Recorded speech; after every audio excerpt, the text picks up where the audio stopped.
You ever wonder how a small group of engineers can take on the entire world and actually win? Well, that's pretty much the story of Lenovo.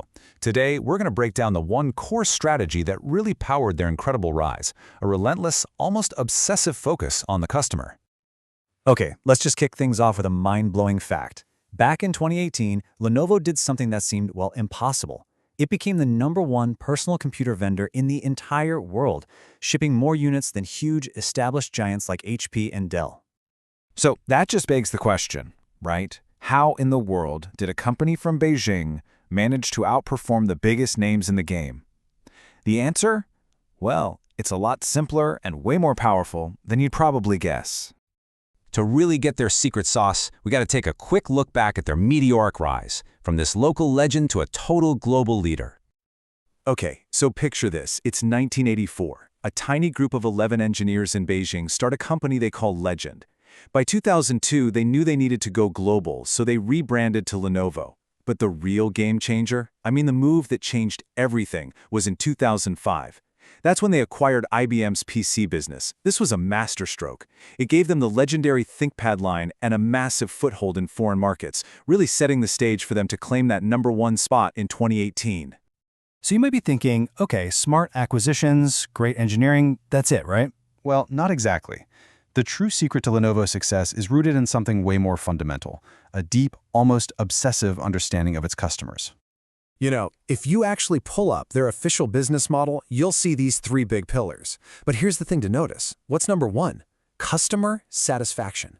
For Lenovo, this isn't just some corporate buzzword. It is the absolute bedrock of their entire operation. And that focus, it really all comes down to one single, burning question that drives everyone on their team, from marketing to design to engineering. What truly makes our customers tick? Who are they? What do they really want? Answering that is their whole mission. And how do they do it? With this just beautifully simple framework: listen, analyze, and act. Let's dig into each one. All right, first up, listen. And when I say they listen, I mean they are everywhere. They're constantly plugged into social media channels, their own online forums, third-party forums, blogs, heck, even dedicated fan clubs all over the world. They're not just selling products, they're part of the conversation. And hey, if you want proof that they're not just talk, just look at this incredible story. Back in 2012, they redesigned the beloved ThinkPad and got rid of 2 little physical buttons on the touchpad. The loyal user base, they were furious, and they were loud about it. But instead of ignoring them, Lenovo actually publicly admitted they made a mistake. And by 2014, those buttons were back. Now that shows you they're serious about listening. Okay, so pillar #2 is analyze. See, listening is just the first step. Lenovo then dives deep into all that data. They study the online behavior of people who buy their stuff versus those who are just browsing. They're using tools like heat maps to see where people click and scroll, trying to understand what they call digital psychology, basically trying to get inside the heads of their online visitors. And the whole goal? To figure out how to turn those browsers into buyers. And you know what? This kind of analysis turns up some really fascinating stuff.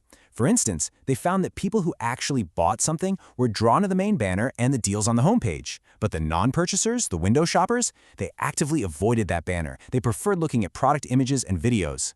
The insight here was huge. Potential customers needed more visuals and less text to really get hooked. And all of that, of course, leads right into the third and final pillar, act. Once they have these insights, they move fast.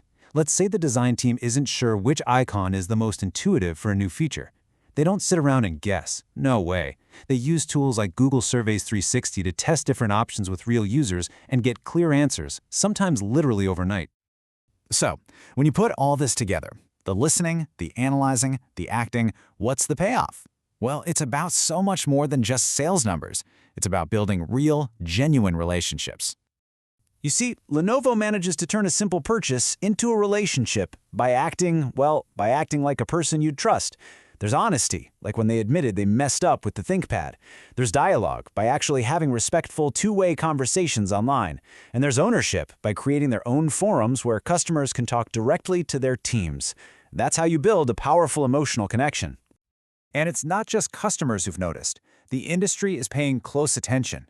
The firm Technology Business Research put it really bluntly, naming Lenovo the best computer brand for offering customer satisfaction and innovation that is second to none. Wow, That is one heck of an endorsement.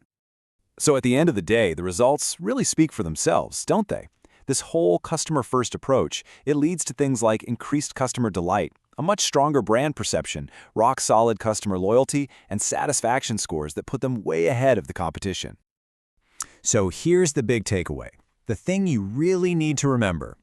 Lenovo's journey to #1 isn't just some story about hardware or smart business deals. It's a true masterclass in how to build a global empire by putting the voice of the customer right at the absolute center of everything you do.